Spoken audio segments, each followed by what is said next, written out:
بسم اللہ والصلاۃ والسلام علی رسول اللہ۔ یہ آیت نمبر ہے 28۔ اعوذ باللہ من الشیطان الرجیم، بسم اللہ الرحمن الرحیم۔ کیف تکفرون باللہ وکنتم امواتا فاحیاکم ثم یمیتکم ثم یحییکم ثم الیہ ترجعون۔ کیف کیسے تکفرون تم انکار کر سکتے ہو باللہ اللہ کا، وکنتم امواتن حالانکہ تم مردہ تھے، فاحیاکم تم کو زندہ کیا، ثم یمیتکم پھر تمہیں فوت کرے گا، ثم یحییکم پھر تمہیں زندہ کرے گا، ثم الیہ ترجعون اور پھر اسی کی طرف تم لٹائے جاؤ گے۔ تو اللہ تعالیٰ فرما رہے ہیں تم اللہ کا، اے کافرو اللہ کا انکار کیسے کر سکتے ہو؟ اللہ کے انکار سے پہلے ذرا اپنے وجود کی طرف دیکھو، تم کیا تھے؟ تمہارا عدم تھا، تمہارا وجود نہیں تھا، تمہارا تذکرہ نہیں تھا۔ هل اتى على الانسان حین من الدہر لم یکن شیئا مذکورا۔ ہر انسان پہ ایک وقت ایسا آتا ہے اس کا بالکل تذکرہ نہیں ہوتا، وجود نہیں ہوتا، ذکر کیا ہوا نہیں ہوتا، نام نہیں ہوتا، پہچان نہیں ہوتی، کچھ بھی نہیں ہوتا۔ تو تمہارے عدم سے وجود کس نے بخشا؟ تم کو عدم سے وجود کس نے بخشا؟ تو یہ بہت بڑی دلیل ہے کہ اللہ کی ذات ہے، ایسے تو نہیں کوئی بھی چیز بنانے سے بنتی ہے۔ تو اللہ تعالیٰ نے تم کو بنایا ہے، اللہ تعالیٰ نے تم کو پیدا کیا، انسان کی پیدائش اس بات کی دلیل ہے کہ اللہ ہے۔ کیف تکفرون تم اللہ کی ذات کا انکار کیسے کر سکتے ہو؟ تو مشرکین مکہ ایک تو اللہ کی ذات کا انکار کر دیتے تھے بعض اوقات، یا بعض اوقات اگر بعض مشرک اللہ کی ذات پر ایمان بھی رکھتے تھے تو وہ یہ سمجھتے تھے کہ مرنے کے بعد دوبارہ نہیں اٹھائے جائیں گے، مرنے کے بعد ہم نہیں اٹھائے جائیں گے، یہ ان کا دوسرا انکار تھا۔ تو اللہ تعالیٰ فرماتے ہیں کہ اللہ تعالیٰ جو ذات تمہیں پہلی مرتبہ پیدا کر سکتی ہے اس ذات کے لیے بالکل آسان ہے کہ وہ تمہیں دوبارہ بھی اٹھائے۔ تو اللہ تعالیٰ نے قرآن میں جواب دیا وَلَا يَذْكُرُ الْإِنسَانُ أَنَّا خَلَقْنَاهُ مِن قَبْلُ وَلَمْ يَكُ شَيْئًا۔ دیکھیں نا، تمہارا تذکرہ نہیں تھا، ہم نے تمہیں پیدا کر دیا ہے، تو اب تو تمہارا تذکرہ ہے نا، تو دوبارہ پیدا کرنا یہ تو آسان ہو جائے گا۔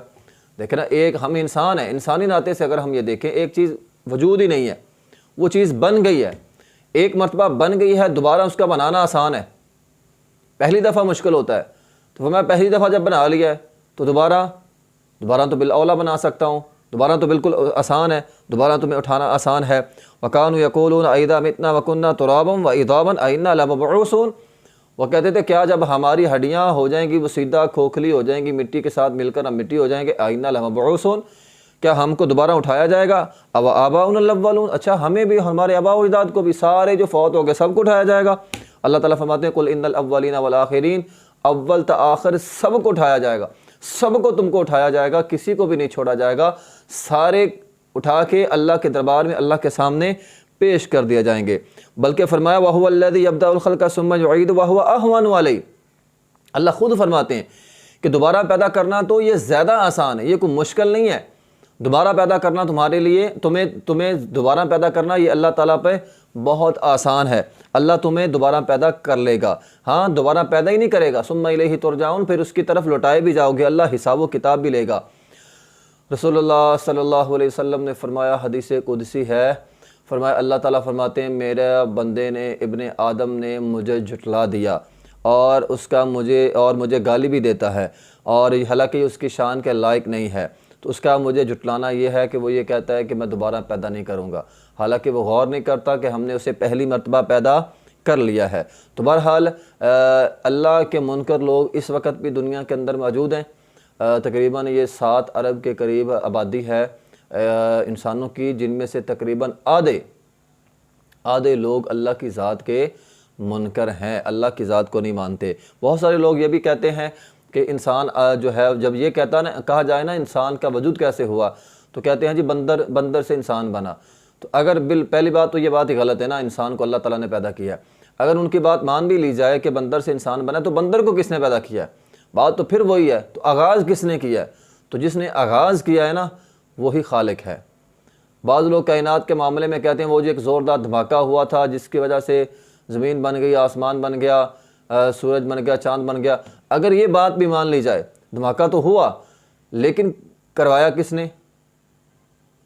پھر وہی سوال ہے. ہوا کیسے؟ پھر وہی سوال ہے. مان لیا کہ زوردار دھماکہ ہوا، پھر سوال تو وہی، دھماکہ کس نے کروایا؟ تو ہر چیز کو کوئی نہ کوئی جب بناتا ہے تو چیز بنتی ہے. تو اللہ رب العزت نے انسان کو بنایا ہے، تو انسان کا پیدا ہونا اس بات کی دلیل ہے کہ انسان کو پیدا کرنے والی کوئی نہ کوئی ذات ہے. تو بہرحال اس آیت کریمہ کے اندر اللہ رب العزت نے پہلے فرمایا انسان مردہ تھا، ہم نے زندہ کیا، پھر مردہ کیا، پھر زندہ کیا. 2 زندگیاں ہیں اور 2 موتیں ہیں. اس حوالے سے بڑی مفسرین نے بڑی بڑی بحث لکھی ہوئی ہے. بہرحال یہ سادہ سی بات ہے، کوئی لمبی چوڑی بات نہیں ہے.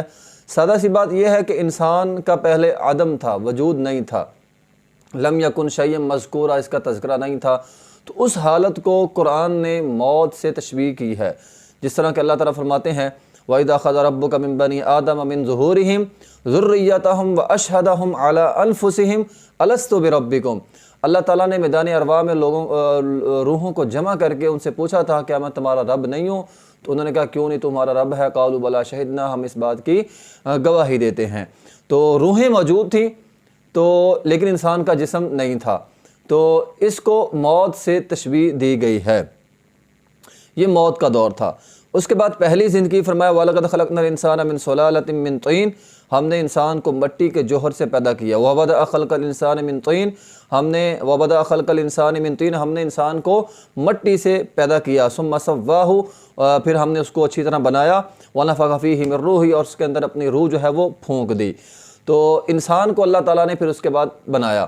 حدیث میں آیا ہے نبی علیہ الصلوۃ والسلام نے فرمایا بچہ ماں کے پیٹ میں ہوتا ہے تو پہلے نطفہ ہوتا ہے، نطفہ سے پھر علقہ ایک لوتھڑا بن جاتا ہے، پھر مضغہ، پھر بوٹی بن جاتی ہے، پھر جو ہے اس کے اوپر عظام ہڈیاں چڑھ جاتی ہیں، اور پھر اس کے بعد جو ہے وہ اس کے اندر روح پھونک دی جاتی ہے. تو جب 4 مہینے یہ حمل جو ہے وہ پیٹ میں ہوتا ہے، اس کے اندر روح پھونک دی جاتی ہے. فرمایا وہاں پہ 4 چیزیں اس کی لکھ دی جاتی ہیں، اس کا رزق، اس کی عمر، اس کی خوش بختی اور اس کی بدبختی. یہ 4 چیزیں اس کی وہاں پہ لکھ دی جاتی ہیں. تو اس کے بعد جو ہے اللہ تعالیٰ وہ دنیا میں آتا ہے، اس کے اندر روح پھونک دی گئی ہے. تو یہ کیا ہے؟ زندگی ہے. قرآن مجید نے بھی اس کا نقشہ جو ہے وہ کھینچا ہے. ثم جعلناه نطفة ثم خلقنا النطفة ثم خلقنا النطفة علقة فخلقنا العلقة مضغة فخلقنا المضغة عظاما فكسونا العظام لحما. پہلے علقہ ہوتا ہے، پھر اس کے بعد پہلے نطفہ سے علقہ ایک لوتھڑا بن جاتا ہے، پھر مضغہ بوٹی بن جاتا ہے، پھر عظام اس کے اوپر جو ہے وہ ہڈیاں بن جاتی ہیں، پھر ہڈیوں کے اوپر لحمہ گوشت چڑھ جاتا ہے، اور پھر اس کے اندر روح پھونک دی جاتی ہے. تو بہرحال یہ انسان کی زندگی کا مرحلہ ہے. انسان کو جسم ملتا ہے، روح اور جسم ملتے ہیں، انسان کو زندگی ملتی ہے، اس کو زندگی کہا گیا ہے. اور یہ دوسرا دور ہے. تیسرے پھر موت ہے. کل نفس ذائقۃ الموت، پھر روح جو ہے وہ جسم سے نکل جاتی ہے، اور روح جیسے ہی جسم سے نکلتی ہے، روح موجود ہوتی ہے لیکن جسم سے الگ ہو گئی. اس کو موت سے تشبیہ دی گئی ہے. اذا جاء احدکم الموت توفته رسلنا، یعنی انسان پہ موت ضرور آتی ہے. اس کے بعد جو ہے وہ تیسری زندگی ہے. یہ تیسری موت تیسری، یعنی انسان پھر مردہ ہو گیا. اور اس کے بعد چوتھا مرحلہ کیا ہے؟ ثم یحییکم، اللہ تعالیٰ دوبارہ زندہ کرے گا. تو یہ 2 موتیں ہوں گی. پہلی موت، اس کے بعد زندگی ملی، انسان پیدا ہوا، زمین میں آیا، پھر اس کے بعد موت. یہ 2 موتیں ہو گئیں، اور پھر اس کے بعد اللہ تعالیٰ دوبارہ انسان کو زندہ کرے گا، اور یہ زندگی ہوگی. ثم یحییکم، یہ دوبارہ زندگی ہوگی. اللہ تعالیٰ سب کو جو ہے وہ اٹھائے گا. قرآن میں بے شمار جگہ پہ اس کے تذکرے موجود ہیں. تو کل عند الاولین والآخرین، اللہ تعالیٰ فرماتے ہیں اول تا آخر سب کو ہم جو ہے وہ اٹھائیں گے. ثم الیہ ترجعون، اور پھر اس کے بعد جو ہے وہ دوبارہ اللہ کی طرف لوٹایا جائے. ہر آدمی اللہ کی طرف جائے گا، اور اس کا جو ہے وہ حساب و کتاب ہوگا. وآخر دعوانا الحمدللہ رب العالمین.